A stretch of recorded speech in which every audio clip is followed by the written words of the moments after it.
Hey guys, welcome back. This is Dim. Welcome back to this series on this incredible book, The Way of the Superior Man. If you've not seen our previous episodes in this series, we are doing a chapter by chapter read through of this book and doing a little discourse at the end so you can implement the beautiful wisdom that's in this book into your own life. So if you've not heard of this book, The Way of the Superior Man by David Deida, the subtext is a spiritual guide to mastering the challenges of women, work, and sexual desire. And man, oh man, do we have an incredible chapter in store for us today. Chapter 15, Stop Hoping for Your Woman to Get Easier.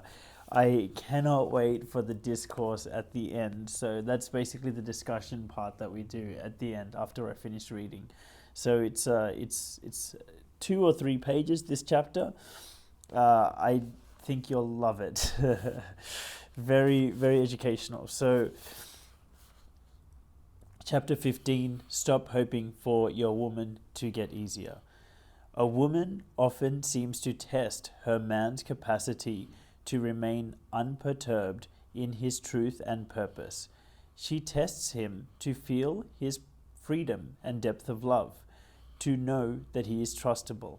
Her tests may come in the form of complaining, challenging him, changing her mind, doubting him, distracting him, or even undermining his purpose in a subtle or not so subtle way. A man should never think his woman's testing is going to end and his life will get easier. Rather, he should appreciate that she does these things to feel his strength, integrity, and openness, her desire for his deepest truth and love.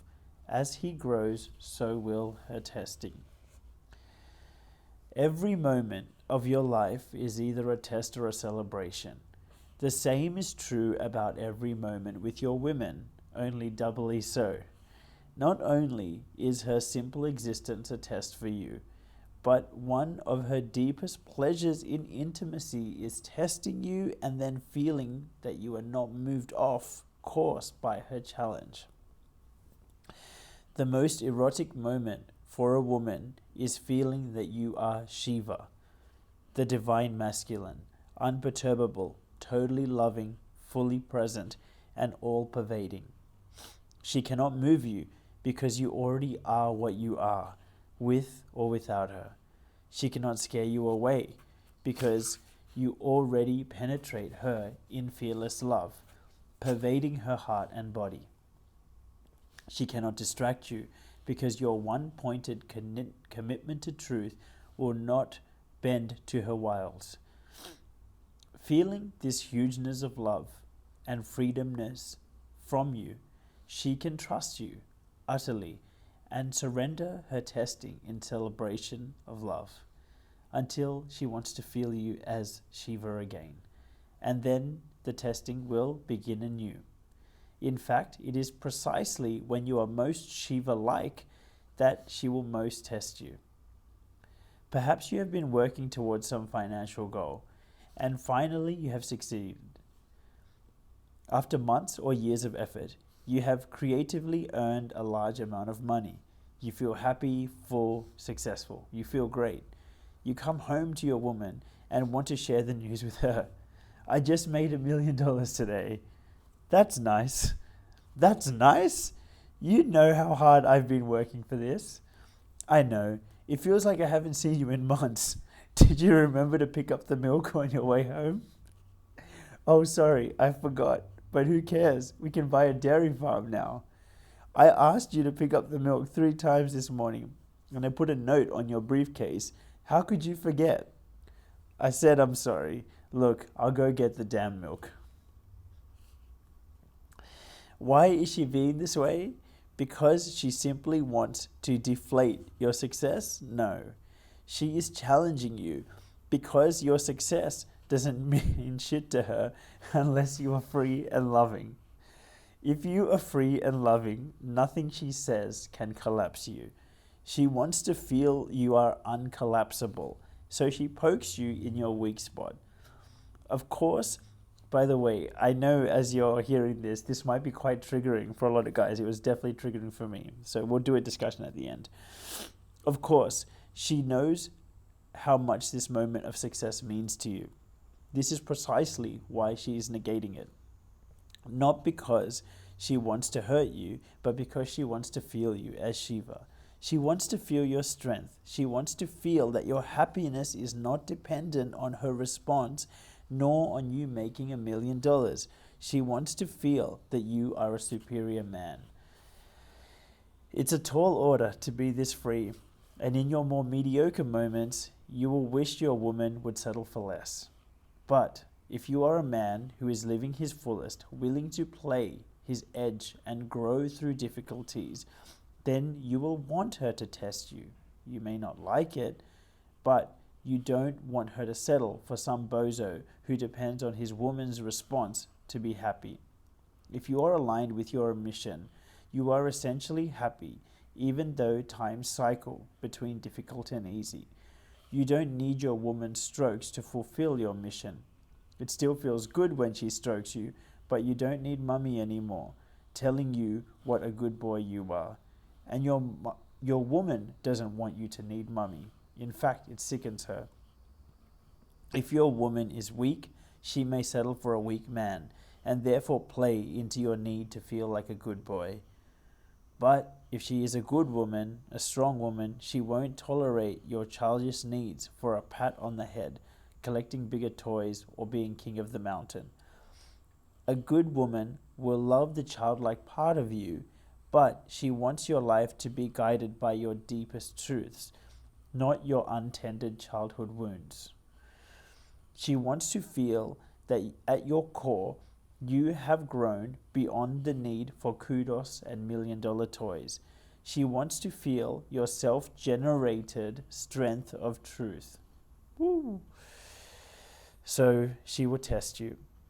She might not be fully conscious of why she's doing it, but she will poke your weak spots, especially in moments of your superficial success, in order to feel your strength.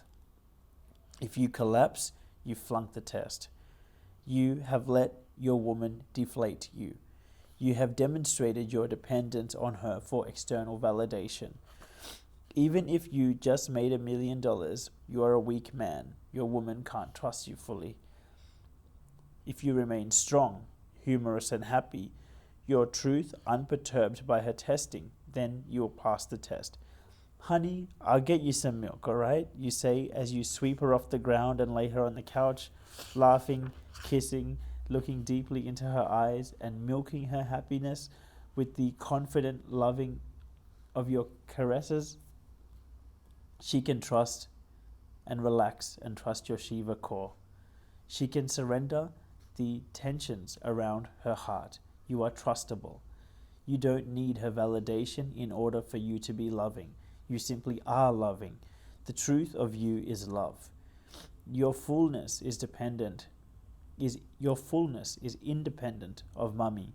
You are not only a man, you are a superior man, a man who does his best to live as love in the world and in his intimacy, a man whose heart remains open and whose truth remains strong, even when his woman criticizes him, a man who can find the humor in forgetting to pick up the milk on the day he has made $1 million. This is the kind of man your woman can trust. Now, the moment is a moment of celebration. Now she can relax and truly join in your jubilation, knowing you are not dependent on her praise for your happiness. It will last perhaps 10 minutes, and then she will test you again. It never ends. A woman will always test her man for the pleasure of feeling his strength in loving, his capacity to transcend nuisance, his persistence in his own truth, and his capacity to share that love, that truth with her, even when she is complaining, especially when she is complaining. Her complaint is the beginning of her pleasure.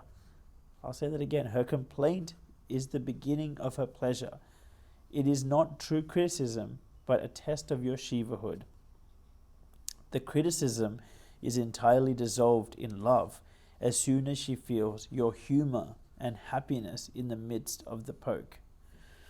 It never ends. That's the secret. You can't get out of it. Finding a different woman won't get you out of it. Therapy won't get you out of it. Financial or sexual mastery won't get you out of it. Your woman is testing you because she loves you. She wants to feel your truth. She wants to feel your love. She wants to feel that your truth and love are stronger than the barbs that she can throw at you. Then she can relax and surrender into the polarity of man and woman. Then she can trust you. The most loving women are the women who will test you the most. She wants you to be your fullest, most magnificent self. You won't settle for anything less. She knows it is true of you. She knows in your deepest heart you are free. You are Shiva. Anything less than that she will torment. And as you know, she's quite good at it. Yet, if your purpose is to be free, you wouldn't have it any other way. I'm just going to reread a paragraph that I thought was very, very good here for you. This is the kind of man your woman can trust. Now the moment is a moment of celebration. Now she can relax and truly join in your jubilation, knowing you are not dependent on her praise for your happiness. It will last, then she might test you again. A woman will always test her man for the pleasure of feeling his strength in loving and his capacity to share that truth in love with her even when she is complaining. So remember that. A woman will always test her man for the pleasure of feeling his strength in loving, his capacity to transcend nuisance, to rise above it, his persistence in his own truth, his independence. He's not dependent on any other factor because he's anchored in his own truth and his own loving, and he's overjoyed. He has so much love that he doesn't get marred down by the pettiness, is what he's saying. And his capacity to share that truth in love with her, even when she's complaining, so complaining, her complaint is the beginning of her pleasure. So, what a chapter. Now, you may have seen in the previous episodes, I came across this book when I was 18. I'm 35 now, so 17 years later. I have learned a lot from that chapter, and I'm going to share with you something that I don't think he explains well in this chapter.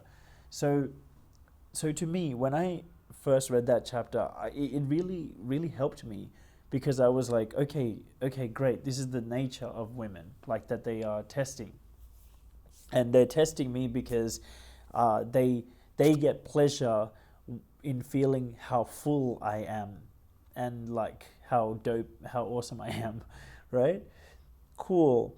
But for me, even though like when I read it though, it still made me kind of feel like women are selfish, right? And FYI, he's not actually talking about women, he's talking about people with a feminine essence. So even if you are in like a gay relationship, typically in a like a homosexual relationship, there's still a more masculine one and a more feminine one, right?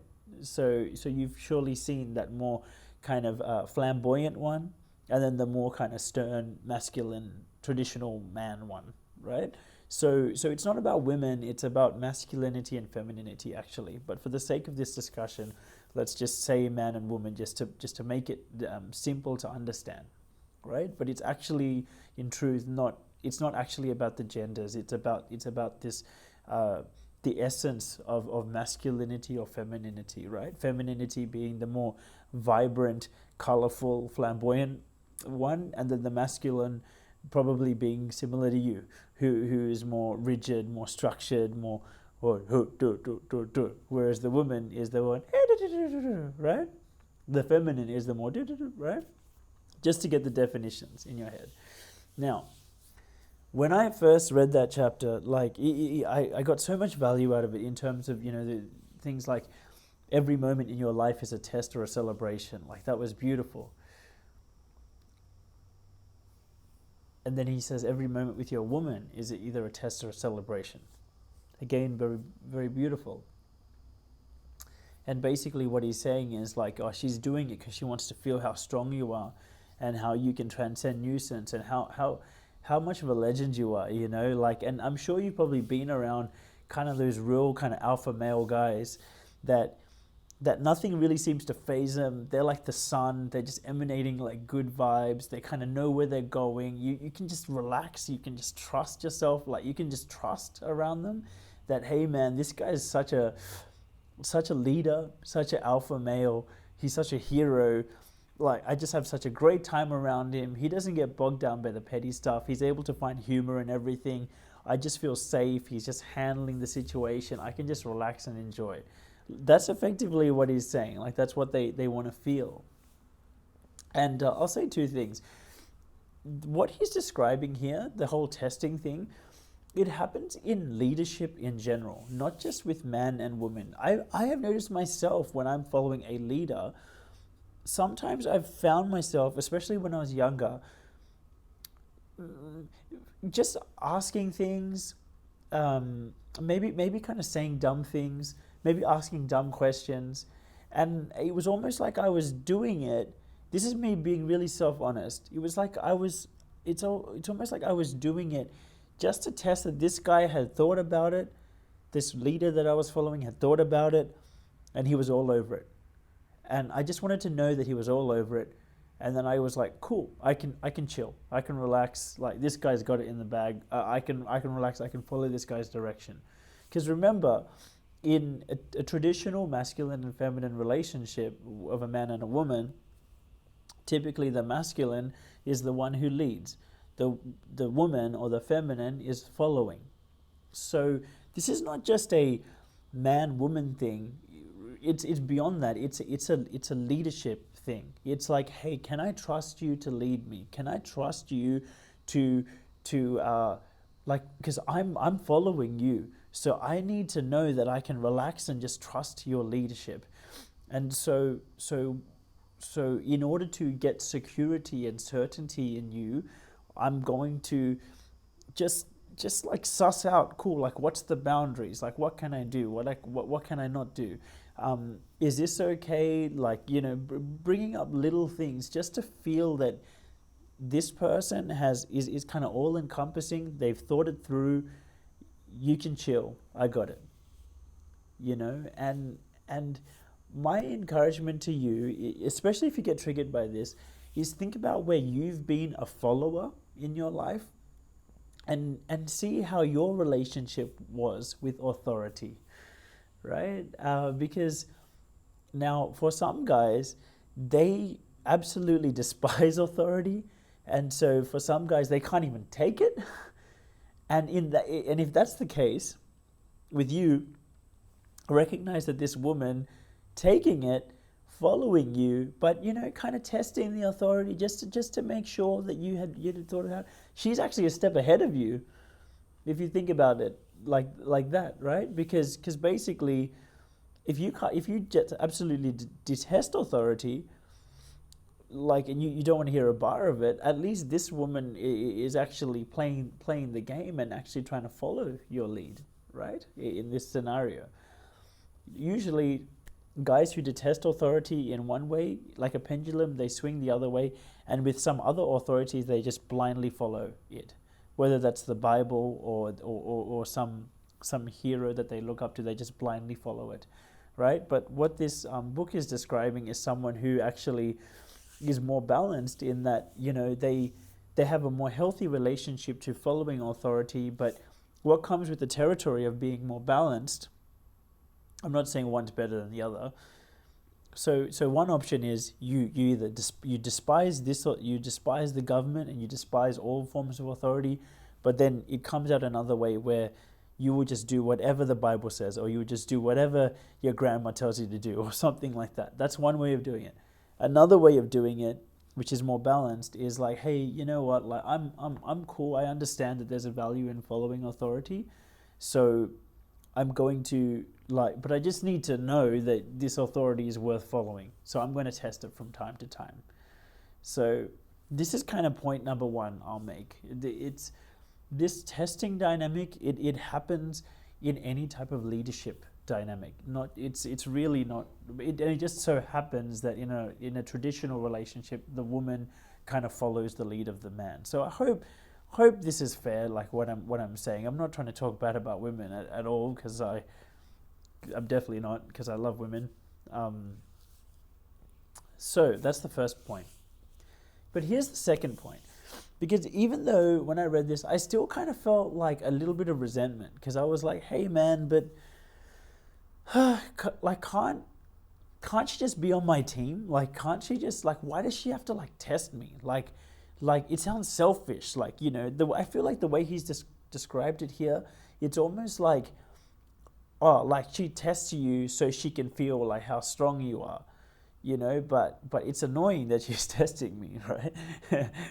So for me, it's like, well, what's the value to me? Like, cool, she's feeling how strong I am, and that's a pleasure for her, but you're annoying me.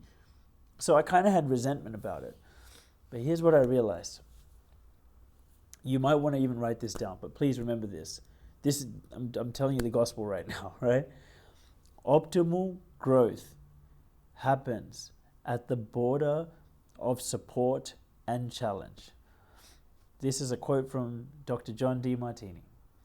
Optimal growth happens at the border of support and challenge. With anything, that's a universal law. Happens with anything in the universe. So I'll describe it.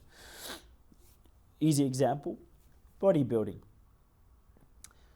What's support and what's challenge in a bodybuilding exercise kind of dynamic scenario?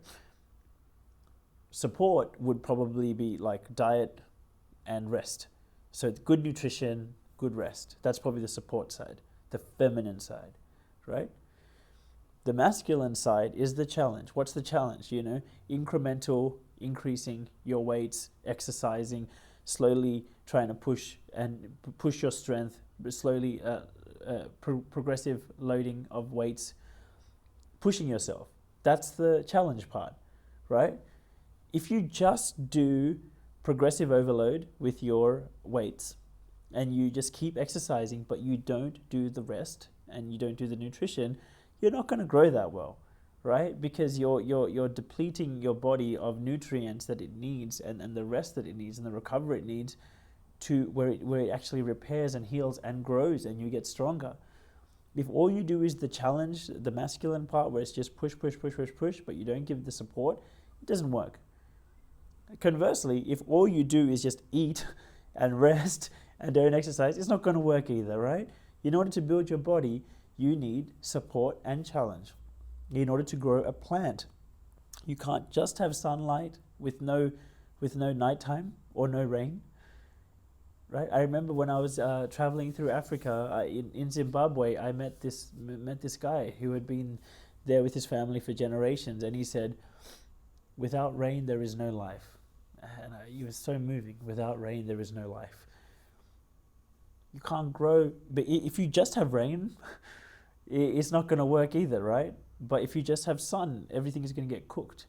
So you need both sun and rain, night and day, right? In a relationship, if you just have bubbly, good, giggly times, that's cool, but for a relationship to truly grow and nurture, it usually is those challenges, it is those hard times, it is those discussions that you have together where you put your heads together and you work through something together. That's actually what helps grow the depth in the relationship, whether it's an intimate relationship or a friendship. Probably some of your closest friends are people that maybe you went through some struggles with, potentially, and I can tell you, like, with my close friends, like predominantly it's good times, but we spend a lot of time as well, like talking about relationships or talking about spirituality and working through challenges together. And actually that also deepens the friendship. Hopefully this is all making sense, right? So here's why I'm saying all of this. Optimal growth happens at the border of support and challenge. So if you care about growing, and I hope you do, because if you don't, then when the challenges of the universe of life come, the less you have grown, the more you'll be forced to grow by those challenges. The more you have grown, the better the more skillful you are in handling challenges. So I hope everyone who's watching this video has a healthy relationship to wanting to grow as a person. If you want to grow as a person, which by the way will mean that you end up making more money, you have richer relationships, you fare better with your kids, you're more influential, you experience more fulfillment. If you care about growing, then recognize that optimal growth happens at the border of support and challenge. So let me bring it back to this example here. If you are being one-sided, which is all support, you make the $1 million and you're all elated, like he describes in this book, and you're like, yo, man, we can buy a dairy farm, we can, yeah, blah, blah, blah, made the $1 million, blah, blah, blah, blah. You're being one-sided, right? Because $1 million, if you've got $1 million, if you made close to it, you would know, comes with $1 million of problems. If you give $1 million to someone who only knows how to handle 1,000, they will fuck that right off. Right? They won't know. They will get taken advantage of, right? They'll probably give it to people that they shouldn't trust. They won't be diligent with it. They won't know how to manage it well. They'll probably overspend. They'll probably have a lot of regret. Maybe they'll give it to people that create obligation or resentment down the line. There's a lot of like principles that you need to appreciate when it comes to having money, especially more money. And if you're elated and you just think $1 million is all good and no bad, which is what I would say most people think, then you are fucked. And you're going to learn the hard way. And that's probably why you don't have $1 million. But actually, when you realize that money or whatever, everything is in duality. Everything has there are difficult things and drawbacks and challenges and things that come with the territory of everything that's good. If you have a hot girl as your girlfriend, what comes with the territory? A lot of things, right? But one of them is guys cracking on her all the time. And if you're a super jealous guy and you can't handle guys cracking on her all the time, you're not going to get you're not going to be able to keep a hot girlfriend because you're too jealous. There's things that come with the territory of anything good, right? So if you are imbalanced and you just think everything, like just getting the $1 million is, wow, it's amazing, just come celebrate with me, and you don't have groundedness, it's kind of like being in the gym and just going, yeah, I'm the best, I can lift anything, I can do this, I can do that, I can do this. You're going to get an injury, if I use a gym example. In the same way, if you're elated, which is what happened here, he's elated in this scenario, elated, oh my God, like, look, everything's amazing. But basically, when you're like that, you get cocky, you get sloppy, you stop paying attention to the details, you stop being grounded and being diligent and being careful. So that test, which we perceive as a test, is not a test. It's not a test, it's a service. She's helping you return back to equilibrium. Because optimal growth, your optimal growth, happens at the border of support and challenge, the middle path, equilibrium, being equanimous, being in the center, being balanced. When you're balanced, you're most objective, you're most centered, you're most strong. So, because by the way, this same woman that he's describing here, if he was down in the dumps, that's the woman that will lift him up, help him come back to center. If you come home down in the dumps, hey, what's wrong? No, don't worry. You're going to be okay. No, she'll help you believe in yourself and all those things. She'll help you come back. But if you're being too cocky the other way, hey, I'm God. Everyone chill. I'm God. You chill. At a certain point, someone's going to be like, bro, you're going to get yourself into trouble thinking you're God all the time. You're going to make dumb financial decisions. You'll probably do dumb things in the gym. You'll probably burn relationships. Like, I'm going to help you come back to your authentic self, because the more you spend time with your authentic self, the more your authentic self can grow. So that's actually what is happening here. Anytime you find your woman complaining to you, or the chapter of the book is, Stop hoping for your woman to get easier. Dude, the more you balance yourself, bring yourself back to equanimity, realize that like anything that you think is a fantasy, you help ground yourself by going, hey, like, what do I have to remember to consider here? Did I cover all my bases? Did I dot my I's? Did I cross my T's? Did I make sure I thanked everyone and did my paperwork and did my accounting, and actually ground yourself so you don't get burnt and slapped by the universe later. The more you actually ground yourself and be centered, wow, suddenly the more your relationship's centered. The more your money is centered, the more everything goes more consistently. And you don't perceive testing. The more you chase a one-sided life, of life just trying to be easy all the time, the more you're going to attract difficulty. But the more you embrace difficulty, the more you actually lean into the fact that, hey, with everything, you've got to do your homework. You've got to actually work hard. You've got to be diligent. The more you lean into difficulty, the more easy things become. The more you sweat in training, the less you bleed in war. So if you can be someone who actually recognizes that life is not peaches and cream, sunshine and rainbows all the time, and you actually prepare for war, and you have a healthy appreciation and acceptance for difficulty, the more easier your woman and life becomes, because you are so much more prepared and more diligent and thus more trustable, which means that people can relax and chill and celebrate with you. So yeah, it's not a test, it's a service, it's love. It's helping you be your authentic self, your strongest version of you, where you're sharp, you're balanced, you're objective. Ultimately, which leads to more growth for you, more fulfillment, more happiness for you and everyone you care about. So I hope you found great value in today's episode. I really appreciate this book so much. So the chapter in itself was so valuable, and what I shared with you was, after implementing it for 17 years, I'd like to think maybe the steps after what this chapter is really about. So thank you for joining me. If you found value in today, and you know someone who might find a value in this video or find it interesting, please do share it with them. The reason I ask this is because I really do believe in the future we're going to have a more conscious world. We're going to have men who understand better how to healthily process their emotions, how to show up better in relationships, how to organize their life around what they are passionate about, and have lives full of purpose and meaning. I believe in the future we're going to have a more conscious, higher level of man. And I believe it's the work that we're doing right now which is going to help create that future. So if you can see that, and if you can see a better future, then please help by just sharing this video with anyone that you think might find it interesting.